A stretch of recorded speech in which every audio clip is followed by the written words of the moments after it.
Welcome in. Corbet's Corner here on a Monday. What's the headline? We're always searching for what the headline is after another football weekend. Is it the Chiefs stink? Deshaun to Miami or Carolina?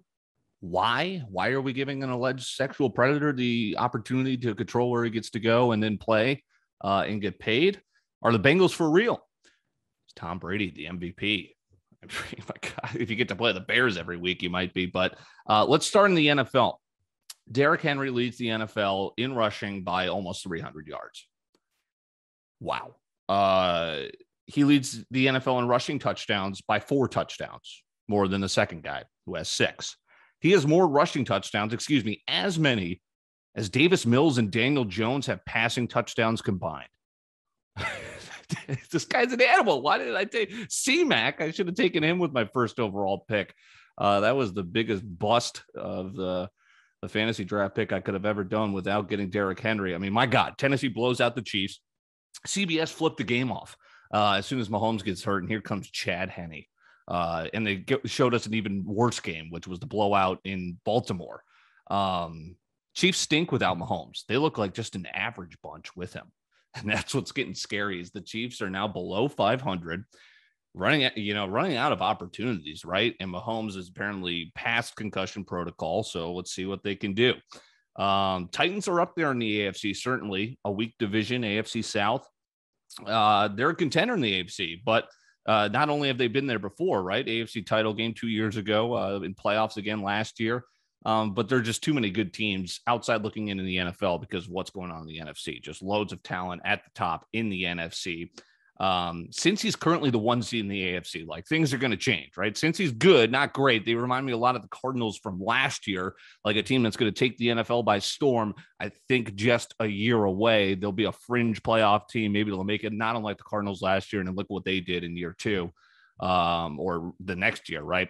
They are one of the top teams in the NFL as they remain undefeated, the lone undefeated team. Ravens show their weakness. No, the Raiders aren't for real. They're just beating bad teams. Are the Eagles going to lose in Detroit this weekend?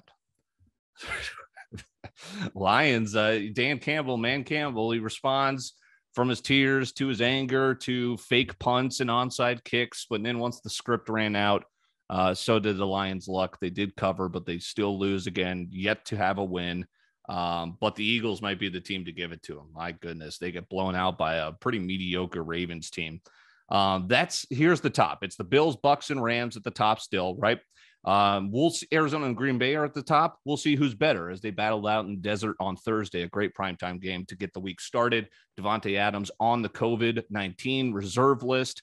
What's going to be the status there? We'll also see the Cowboys this weekend, what they're about, another top 5 team, if they can keep it going. Only team undefeated against the number. See if they can keep it going against Minnesota. Your boy might potentially be there under the lights getting spooky Halloween here in the Twin Cities. Here is your MVP race. Tom Brady, no particular order here. Brady, Kyler Murray, Dak Prescott, Aaron Rodgers, and then Henry's 5th because it's so hard for a running back to win it. It's a quarterback-driven league. Murray's got passing and throwing, rushing touchdowns, but what Henry's doing can't get overlooked. He's right there. And if the Titans still win, that's the thing with the Titans. They've got these great wins paired with some really bad losses. Only team to lose to the Jets. Remember that. But hey, what he's doing is incredible. All right, so Deshaun Watson to Carolina. Is he going to play against the Falcons this weekend? What's going? Is this just trial balloon? Is this as good as done? What is happening here? If the Houston Texans are saying we're literally tanking our season by saying why aren't they playing them? Is it 1, because they think it's morally infeasible? No, we can't play this guy. Or 2, they don't want to put anything on the field to perhaps hinder Watson's mystery around him. Don't want to hinder that value because it looks like steam's gathering that the Texans are going to get what they wanted all along, and that's trading Deshaun Watson for these draft picks. He's still going to command this high price, and they'll get him out of there. It's a dicey situation, but it's Carolina. Their season's in the shitter now because they've lost 4 in a row without McCaffrey. Do they go and get Watson and just sacrifice their morals? Again, it's innocent until proven guilty, right? But I think the magnitude and the number of cases against Watson certainly suggests at least if your team traded for him, it's got to be some moral conundrum for you, right? I know I wouldn't want him, but I know these guys get paid to win football games, and that is a clear upgrade over Sam Darnold. Now, is it Miami? Are they ready to punt on Tua already because their season's going to the crap as they lose to my Atlanta Falcons? It's just kind of sick that the NFL is making a bidding war for this guy who should not be in the spotlight other to be tarred and feathered.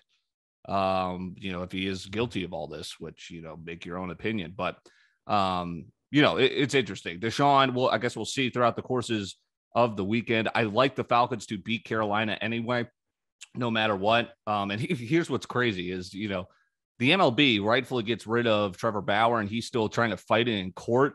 And the MLB just said, no, you can't be playing. The Dodgers didn't even want him. The MLB is not letting Bauer come back yet. All of a sudden, the NFL is having a guy, two different situations, but again, alleged sexual illicit behavior on both sides. And the NFL's the league saying, yeah, he might play Sunday because they haven't said Deshaun Watson can't play. That's why the teams are in on the sweepstakes for him. Interesting storyline to keep an eye on. I think the Falcons beat Carolina this weekend regardless. Carolina 0-4 without C-Mac, who's still on injured reserve. They're about the same as the Saints, Falcons and Saints, I think. We'll see about the Saints tonight against the Seahawks. Favorable is what I was going for there. Schedule from the 4-12 year last year, right? You get easier opponents in the NFL the next year. Wish we had that Washington game back. Ridley and Gage being back is a huge plus. Gage had a touchdown, took the top off of defense, albeit a bad defense, and then Ridley touchdown as well, and Kyle Pitts had the one-handed catch. He's quickly turning into an animal. Falcons, sneaky playoff team? No. We'll see if they get the win this week. Who knows? They've got an offense. The defense still stinks, and they're still the Falcons. But, hey, we're taking care of some bad teams, and I will take that in a year that Boston College is breaking my heart. Braves or Astros? I've got that 10-1 future on the Braves. I don't know what I'm going to do. I might just let it ride. First game's on Tuesday. Two great lineups. I give a slight edge to the Braves pitching because they got Charlie Morton, former Astro, right?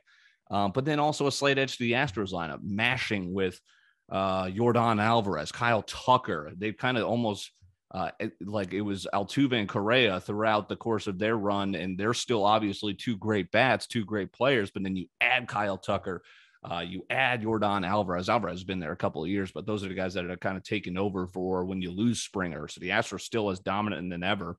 But I would love to see Freddie Freeman, a future Hall of Famer, get one. It's crazy. This is, I've been complaining about being a Cardinal fan for probably the better part of 9 years. It's just so crazy how things can change. When the Braves were a dynasty was the 90s, right? And then it's been 22 years since. I was shocked to find that out. It had been 1999, the last time the Braves had won the pennant. And it's crazy to think they're doing this without Ronald Acuna, who went down mid-season. People thought they were done. Win the division, win the pennant, doing it with the likes of Eddie Rosario, former Twin. Boy, you miss him. Good to see him winning. And Jocktober. Jock Peterson with the pearls. What a cool, who's just I'm gonna bring the pearl necklace back. I love it. It's getting people talking. Braves are rolling. Let's see if they can get it done and complete Jocktober. Cardinals fire Mike Schilt. I didn't really talk about it. Kind of indifferent. It's like, what? It was almost out of nowhere. It was for another bench coach. We've already done this before. Bring Schilt on to the major league staff, have him serve in a variety of roles, and then you can the guy and make him the manager. Well, that's exactly what they did with Oliver Marmol. He's basically a puppet. Now, who's he a puppet for? Is it Mozeliak? Is it analytics guys? I'm for analytics, and here's the mystery behind it. Was it because Mike Schilt brought in Alex Reyes, who had been giving up game-winning home runs left and right, and then he gives up a game-winning home run, you lose your season? Was it because the number said do something different, and Schilt is one of those guys that just goes by feel, which is not the way to do it in the manager role? The manager is essentially a puppet for numbers now, for analytics. And I think that's what Marmol is just going to be. Now, that's fine if we have the right analytics people.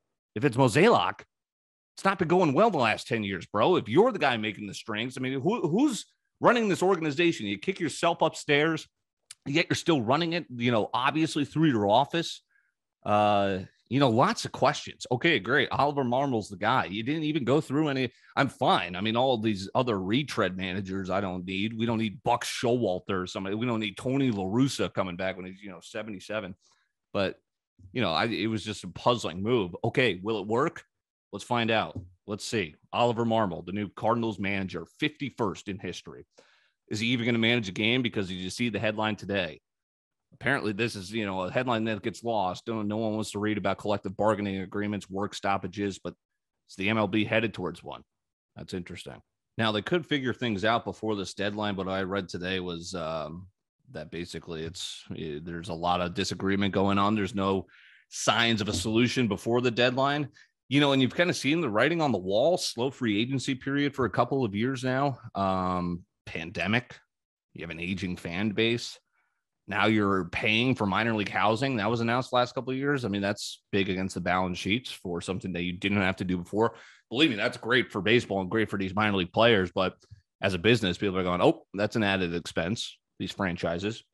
And you got too many teams tanking with low payrolls. They're making their money and just deciding, no, we don't have to pay players. We'll just draft good players and shed payroll.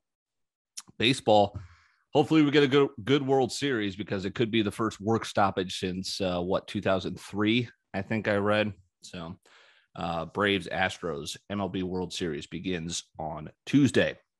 All right, this is going to be like the fastest college football minute, the fastest things, whatever these do, of all the headlines. I don't think people cover college sports that well anymore because it's all, ESPN's the NBA and the NFL, right? They're league partners. And yeah, sure, the NCAA is essentially a league partner with SEC Network, but you don't really get to hear about too much of the storyline Saturday. You're kind of like, buzzed remembering them from a full Saturday of day drinking, and then there's NFL football, and you forget everything that happened Saturday. So here it is, the fastest college football minute in sports here on Corbet's Corner. Let's do it. Alabama is making their move in the playoff. Watch out, Cincinnati. They win, but in a kind of a crappy way to beat a bad Navy team on the road. That hurt them. Alabama already leaps Oklahoma in the AP polls. Told you a couple weeks ago, watch Alabama make their way back, even though they lost to Texas A&M.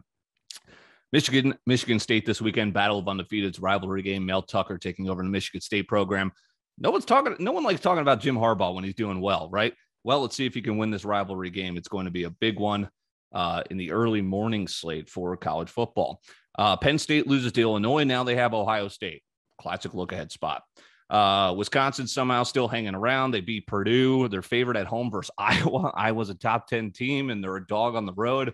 Classic Big Ten. Just an absolute mess. Clemson and Mizzou still the only two remaining winless against the number teams in college football. Clemson, 10-point favorite at home against Florida State, and Mizzou, a 16.5-point favorite at Vandy. Two stinky games. It's going to be interesting. Do you pull FSU at Death Valley? Clemson's terrible. Do you dare pull the Commodores? We know Mizzou's bad, right? Well, bad at covering. Vanderbilt's right there with them. They've only covered like twice. So two stinky numbers there for the two winless against the number teams in college football. Georgia. Well, first, Miami beats NC State. They'll head to Pitt. Pitt beat Clemson. How about that? So that's how Clemson remains winless against the numbers. They were 3-point dogs, and they look terrible at Pittsburgh. Georgia has the cocktail party, -14 in Jacksonville against the Gators. Gators don't look that great. Oklahoma avoids disaster at KU. They'll host Texas Tech, who just fired their head coach. 13-17 at Texas Tech. That gets him gone. Wake Forest drops 70 on our servicemen, Army in West Point, but they did give up 56. They're looking to go 8-0 for the first time in program history. They will be at home versus Duke. I think they do go to 8-0. Ole Miss at Auburn, a great matchup. Kentucky at Mississippi State, as the SEC will take center stage with a couple of good matchups, intriguing matchups. SMU, they are undefeated. They're at Houston, who's lost only one time this year. Could be a good game. Dana Holgerson and company coaching Houston against the undefeated SMU side. Tanner Mordecai could be there for the Heisman if that team remains undefeated and keeps doing what he's doing. Notre Dame beats USC. They'll get UNC into South Bend. Interesting non-conference game. BYU, the Independents, they get a win but no cover against Wazoo, who lost their head coach, who was fired for not getting the vaccine. They will face Virginia, is having a nice year out of the ACC. So ACC coastal team, University of Virginia, heading to the beautiful Provo, Utah at LaVell Edwards Stadium. That's going to be an interesting game. Undefeated San Diego State hosts Fresno State. Fresno State having a good year. San Diego State trying to go undefeated. And now let's get to our local favorites, right? The Gophers should get to 7-2. They take care of business against Maryland. If it wasn't for the Bowling Green game, they could have been 8-1, right? Just take care of business against what? Northwestern as a favorite on the road. Is this a trap? Then you get Illinois. Then you get Iowa, right? Your run game is insanity, Gopher fans. I'm amazed. You just put freshmen in there and they're running for $120. You could plug anyone in there and they're going to get their run yards, rush yards. It's crazy. So it's interesting to do. Gophers having a good season. It could have been even better. Football Power Index, ESPN.com has you going 8-4. I guess you take that, right? That's solid. That's a good year. Losses at Iowa and home versus Wisconsin are those predicted. Hey, I say you could control your own destiny. I see Iowa and Wisconsin as susceptible. Those two teams face each other this weekend, as aforementioned. All right, now BC, you suck. I'm obviously going to watch the game. I'm obviously going to not take my eyes off it because I'm that deep in with this program. As you know, it's been since my childhood. Dennis Grosel has been a disaster. I mean, I love the story. Walk on, the guy who's just, stuck with the program, gets his chance, had some moments. There are no moments this year. Maybe against Mizzou, but that was it. You've had too many bad moments. Can we beat Syracuse this weekend? Sure. Do I think we will? No. Oh, my God. It has been so painful. I'm feeling like the way I felt watching Adazio now. It's because of bad luck, Jacoby getting hurt. But man, I mean, I'm at the point where I'm done seeing Grosel. I don't want to see the senior, this dude, who's creeping up to my age, keep playing for this team and costing. Let's at least lose and see what the freshmen have, right? That is where I'm at with this team because now we're 4-3. This is two similar teams coming in, but Syracuse has a more reliable offense because I can't trust this guy. I don't think the offense could trust Dennis Grosel. Football Power Index has us going Boston College 6-6. That would be a 2-3 record down the stretch after we've dropped 3 in a row. They're giving us wins over Florida State and Virginia Tech at home. Shit, I hope. From what I've seen the last 4 weeks, and that includes the bye week, I'm not confident in any single ACC game going forward. Still loving that faith with Jeff Hafley. I mean, he's playing with Steve Adazio guys, right? We've got basically just his recruits on the roster, barely getting playing time. Some freshmen playing here or there. Next year is going to be a real, kind of with Jurkovec hopefully back. That's going to be the real. It's so hard. You can't say anything about the season because the Jurkovec injury hurt. And now, it's just been tough. You can't really analyze anything. We could have been so much better with a complete upgrade at quarterback. I mean, Dennis Grosel didn't even have a star coming out of high school. He was so far on the fringe, a walk-guard guy. Still love Hafley. He's great at press conferences. He backed Grosel, said it wasn't on him. It's, it's on the offense. It's on, got to watch film. He does the right thing there, but he also does not rule out the possibility of a change of quarterback. Depth chart just came out. Listed starter Grosel, great. But if things get ugly, I'm having a short ass leash. If I was Hafley, but who knows? What do we know about these guys behind him? Emmett Moorhead is a Hafley guy. He's probably a red shirt. He hasn't played all season. I don't think he's going to be the guy. Dalen Menard is an Adazio guy. Also another no stars guy who's a junior. Why are we seeing? No, I want to see Hafley's guy. What's his name? It's Matthew Reevy, I believe. 3-star Hafley guy, freshman, guy I'm most interested in. 6'4" quarterback from Cincy. He went to Xavier High School. St. Xavier High School, 3-star guy. Know nothing about him. I just watched 3 minutes of tape from his high school football mixtape. I want him to start. I want this guy. He's tall. He's got pocket pressure or pocket presence to avoid pressure. He can actually throw. I mean, this one interception Dennis Grosel had, I kid you not, was the ugliest thrown ball I've ever seen in my life. Just a live duck floating into the end zone, picked off. Disgusting. Can we see what the young guys have? Boston College against Syracuse, 5.5-point dogs. I'm going to take it because I'm an absolute deranged individual. But I do not suggest you take it at home because What's the season to us? Dennis Grosel at Syracuse. Can you beat Dino freaking Babers in the Carrier Dome? Please, for the love of God, this Saturday. I beg of you. That'll do it for Corbet's Corner here on a Monday. Football Monday tonight. Peyton and Eli are back. That's why I'm pumped, because otherwise I'm not too pumped for Jameis Winston and Geno Smith. Enjoy.